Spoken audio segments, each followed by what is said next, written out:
DD morning show में आज हम आपकी मुलाकात करा रहे हैं एक ऐसे कलाकार के साथ जिन्होंने अपना पूरा जीवन Indian classical dance form Kathak को समर्पित किया है। Please welcome Kathak Maestro and Guru doctor शोभा कोसर। नमस्कार। नमस्ते, बहुत बहुत स्वागत है आपका। 12 अगस्त 1943 आपका जन्म है। आप 8-9 साल की थीं और आपने कथक परफॉर्मेंस से शुरू की और आज 82 साल में भी आप परफॉर्म करती हैं। सबसे पहले तो हम सभी को बताइए आपकी डेली रूटीन क्या है, कैसी है आपकी दिनचर्या?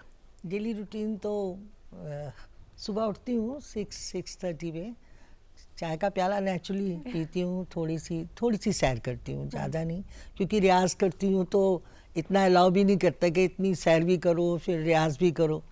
तो मैं उठ के फिर उसके बाद मुझे प्राचीन कला केंद्र में भी जाती हूँ। मैं दिन में 4-5 घंटे वहाँ स्पेंड करती हूँ, काम करती हूँ और फाउंडर मेंबर भी हूँ उसकी और वहाँ रजिस्ट्रार कम ट्रेजरर मैं वर्क करती हूँ ऑफिस में।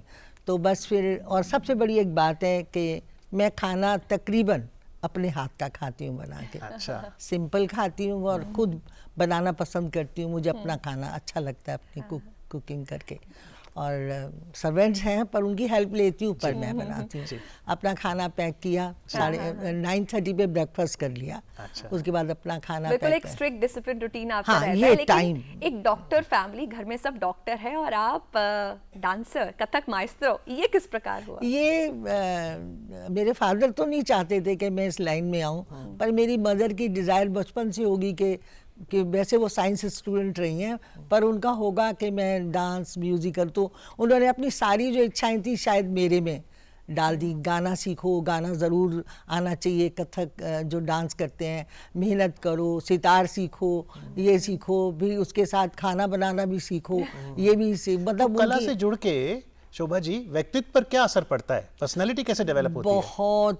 बहुत अच्छा लगता है, बहुत खूबसूरत लगता है और एक ज़िंदगी एक अलग ढंग से चलती है, नेचर बदल जाता है।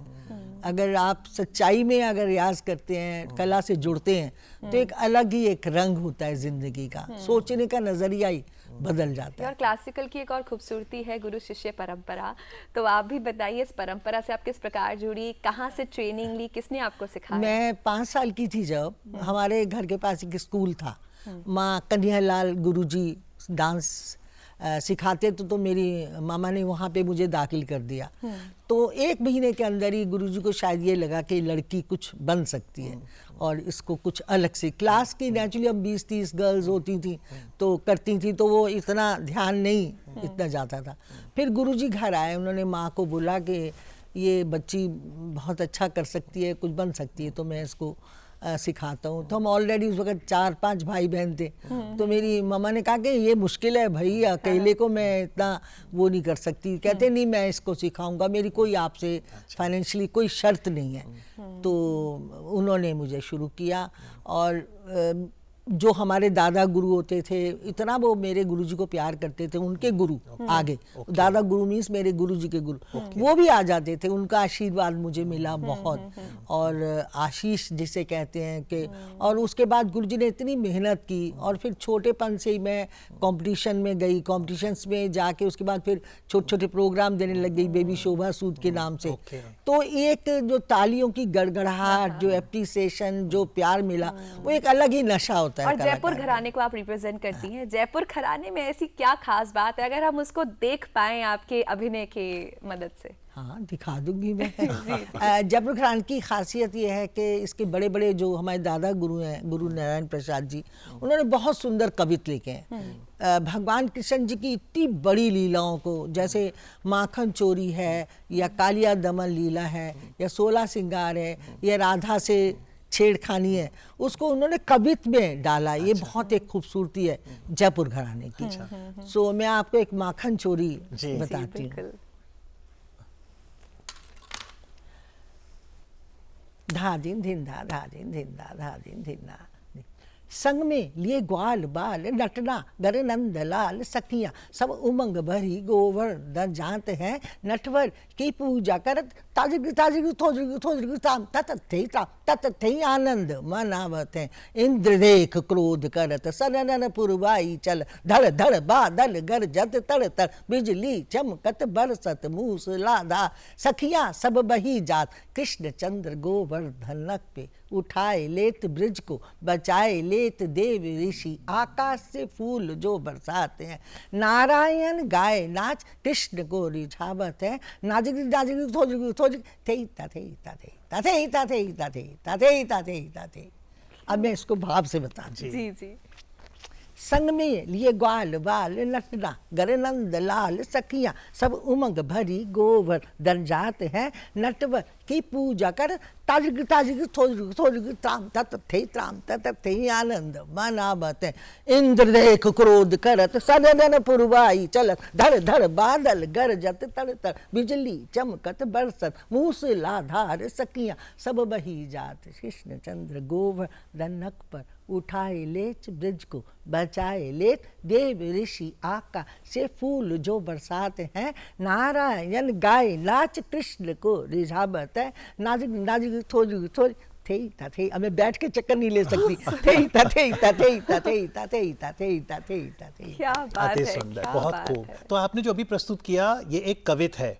बहुत से युवा अब देखिए गोवर्धन लीला जी। कितनी बड़ी लीला कि इंद्र को चिढ़ हो जाती है जब सब कृष्ण जी की पूजा करते जी। हैं। तो जब सखियां सब दधी लेके जा रही हैं तो वो बारिश और ये तूफान और बिल्कुल बह रही हैं सब और सब भगवान को पुकार रही हैं। फिर वो गोवर्धन को उठाते हैं इंद्रदेव तो गुस्सा भी हो गए सारा बीच में। ब्रिज उसके बहुत खूब। तो इस समय जो युवा कार्यक्रम देख रहे हैं और वो कथक से जुड़ना चाहते हैं तो एक तो हुआ कवित, फिर हम सुनते हैं ठुमरी, तोड़ा, तराना। तो थोड़ा समझाइए हमें इनमें क्या अंतर है। देखिए बिगनिंग तो स्टेप्स से शुरू होती है। एक्सरसाइज समझ लीजिए, थोड़े हस्तक समझ लीजिए जो करते हैं हम लोग। और एक खास इसका शब्द है, तकरीबन इससे मिलता जुलता सब विधाओं में है क्लासिकल डांसेस में। ता थे तत्, ता ईश्वर थे थल। अच्छा। मैं जो भी इस पृथ्वी पर कर रहा हूँ। हम लोग जब डांस करते हैं तो नमस्कार करते हैं, धरती को करते हैं, फिर ऊपर देखते हैं, फिर भगवान को करते हैं नमस्कार। वो अपना अपना तरीका होता है, जैसे गुरु जी सिखाए। लेकिन भावना ये होती है, हम धरती को माँ मानते हैं, तो हम इस धरती पर जो नृत्य कर रहे हैं अपने पैरों से, हे ईश्वर वो आपको समर्पित है, तत् समर्पित है। तो ये हमारा एक ता थे तत् सबसे पहला बेसिक शब्द है जिसमें पैर चलाना सिखाते हैं। तो ता थे तत् आ थे। इसी में लयकारी भी हो जाती है।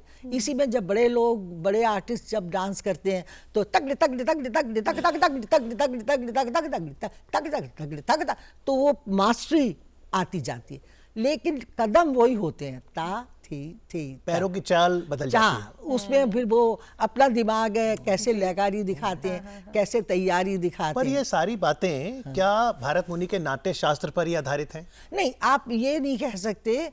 हमारा नृत्य कोई भी विधा है, कोई भी नृत्य है, वो नाट्य शास्त्र पर आधारित है। नाट्य शास्त्र एक ऐसा ग्रंथ है जिससे बहुत कुछ हमें अपनी कला को आगे बढ़ाने के लिए, शुरू करने के लिए, उसके बारे में ज्ञान प्राप्त करने के लिए बहुत बड़ा ग्रंथ है। वो हमारा 5वां, हम उसको वेद मानते हैं, पंचम वेद कहा जाता है। पंचम वेद। तो और उसमें जो जितनी हमारे शरीर से 108 करण बनते हैं। अच्छा। टोटल बाहों से, आंखों से, भावों से, सिर संचालन से, पैरों से, गति से, वो 108 करण बनते हैं। उनकी स्टडी करना। अब कहते हैं डांस करो, प्रैक्टिकल है, दान दिग कर लो, नहीं, इसके पीछे बहुत बड़ी एक शास्त्र है, बहुत बड़ा ज्ञान होना चाहिए इसको पढ़ाने, पढ़ने और समझने। और सबसे बड़ी बात आपने बताई कि ता थे तत् से ही हम समर्पण का भाव जानते हैं, समझते हैं, और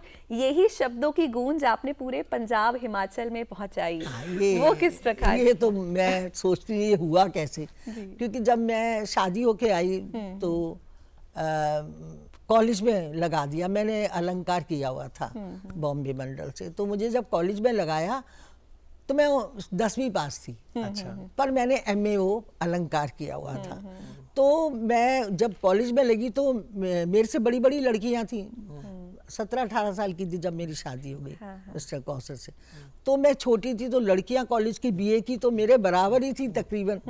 तो मुझे पहले तो घबराहट हो गई, 1-2 दिन तो मैं घबरा गई कि, और फिर मैं यूपी को बिलोंग करती थी। और उस वक्त यूपी की लड़कियां थोड़ी सीधी सीधी होती थी, तेज नहीं होती थी। तो मुझे बड़ा घबराहट, कोई ज़्यादा इंग्लिश बोलता था तो मैं छुप जाती थी। जब कॉलेज में लग गई, कोई ज़्यादा मॉडर्न दिख गई तो मैं छुप जाती थी कि मेरे को घबराहट होने लग जाती थी। तो इस तरीके से ना फिर वो धीरे धीरे मैं 40 साल 40 इयर्स मैंने उस कॉलेज में, government college Chandigarh, biggest college of Punjab Haryana and Himachal, वहाँ मैंने 40 इयर्स वहाँ। उन्होंने मुझे ट्रांसफ़र भी नहीं किया, कहीं भेजा भी नहीं, वहीं रखा। पर ये भी बताइए, आप तो पहले आगरा में जन्मी थी और शोभा सूद थी, और फिर चंडीगढ़ आना हुआ शादी के बाद, जैसा आपने कहा कौसर साहब से जब मिली।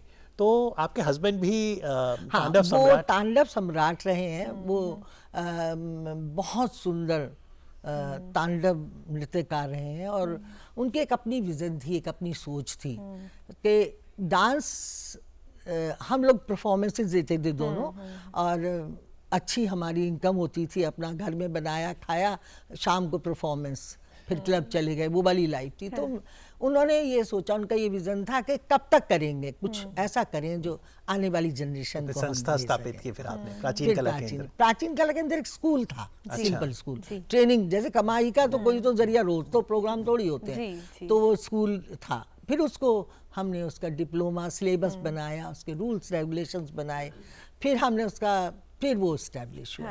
एक और चीज़ देखते हैं आजकल, मिलावट बहुत है, कॉन्टेम्प्रेरी मिक्स किया जा रहा है, इसके लिए भी आप काफ़ी आवाज़ उठाते हैं, बोलते हैं कि कथक को जो उसके मूल तत्व है उससे हमेशा जुड़े रहना चाहिए। तो आज के सिनेरियो में किस तरह ये सब चीज़ें बैलेंस की जाए?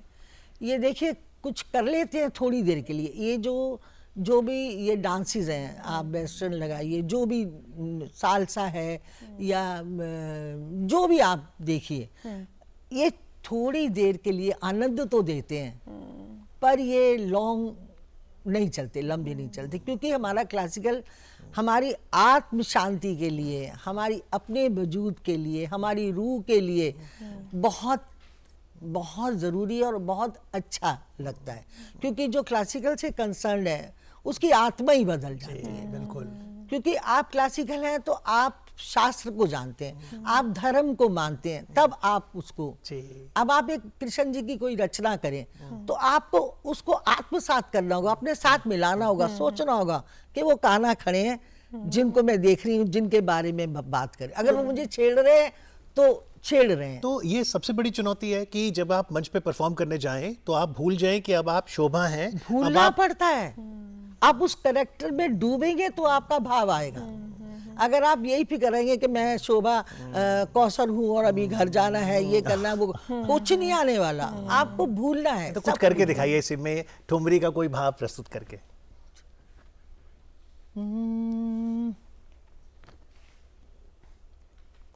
हो छैला रोके डगरिया, ठारो ठारो रे छैला रोके अब इमेजिन करना है कि वो खड़ा है। हो छैला रोके डगरिया, ठारो ठारो छैला रोके डगरिया, ठारो ठारो रे छैला। अब भाव के वो मन में ये उठान हो के मुझे देख रहा है, यू हैव टू इमेजिन कि वो खड़े हैं, और तभी भाव आएगा।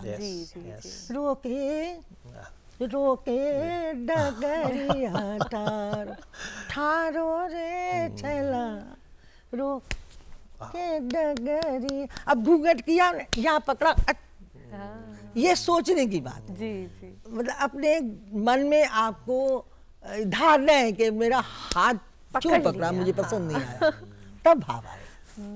बिल्कुल। देखो हो छैला रोके डगरिया, ठारो ठारो रे चला रोके डगरी, देखो देखो रे लंगर वाने घेर लई, देखो देखो रे लंगर वाने घेर लई, छला रोके डगरिया ठारो ठारो रे छला। तो आप वी हैव टू फॉरगेट। आपने तो कथक के प्रचार प्रसार के लिए शोभा कौसर जी ने इतना महत्वपूर्ण योगदान दिया है और इसलिए आपको संगीत नाटक अकादमी पुरस्कार से सम्मानित भी किया गया है। लेकिन अगर आप पिछले 7-8 दशकों से देखती हैं तो कथक के जो और बड़े नाम हैं, चाहे सितारा देवी जी हों, कुमुदनी लाखिया जी हों, शोभना नारायण, कैसे देखती हैं आप उनसे जो आपका संवाद रहा? देखिए, मेरा तो सबसे बहुत अच्छे रिलेशन रहे हैं। मैंने हमेशा सबका आदर किया है, ये मेरी एक नेचर है। मैं अब हम जैसे प्राचीन कला केंद्र में प्रोग्राम अरेंज करते हैं, कई दफ़ा ऐसे वैसे आर्टिस्ट भी आ जाते हैं जो हमें नहीं पता होता, लेकिन मैं इक्वली सबसे बिहेव करती हूँ कि आपको क्या चाहिए, आपको दूध चाहिए, आपको गजरा चाहिए, आप आराम करना चाहती हैं, मैं सबका आदर करती हूँ। और फिर ये लोग तो सितारा जी तो बहुत प्यार करती थी मुझे, बहुत प्यार करती थी। और कुमुदी जी हैं या शोभना जी हैं, मेरे सबसे बहुत अच्छे रिलेशन है। हर एक की अपनी एक खासियत है, तभी नाम होता है। जैसे कोई गुरु है, मान लीजिए लखनऊ घराना है, जयपुर घराना है, बनारस घराना है, कोई खासियत होगी तो घराना बना है ना। तो भविष्य क्या देखते हैं फिर आप कथक का? कथक का भविष्य मैं बहुत उज्जवल देखती हूँ। देखिए, पंजाब में तत्कार रखी थी मैंने, आज वहाँ पे BA, MA, PhD भी है। कॉलेजेस में, कई कॉलेजेस में डांस सब्जेक्ट है। ये मेरी बहुत बड़ी उपलब्धि है, क्योंकि की कर दो डांस डूंस नहीं करना, एग्रीकल्चर की गल करो, पंजरपने की गल ना करो। ये था शुरू में मैं हैरान कि कैसे मैं इसको क्या करूंगी, व्यवहार कैसे परिवर्तन लाने उठाऊंगी। लेकिन इतना परिवर्तन आया और गुरु शिष्य परंपरा का एक नया दौर पंजाब में चला। कितना आदर करते हैं। हाँ, लेकिन गुरु फिट होना चाहिए हर तरह से, बिल्कुल सिखाने में, करने में, देखने में, मतलब परफॉर्मेंस देने में, तभी बच्चे मानते हैं। बच्चे बहुत तेज हैं आजकल के, बुद्धू नहीं है। जी बिल्कुल। और जैसे हमने कार्यक्रम की शुरुआत में कहा आपने कि दिनचर्या अच्छी हो तो गुरु और शिष्य दोनों फिट होंगे। आज कार्यक्रम में आके कथक पर चर्चा करने के लिए डॉक्टर शोभा कौसर, आपका बहुत बहुत आभार। धन्यवाद।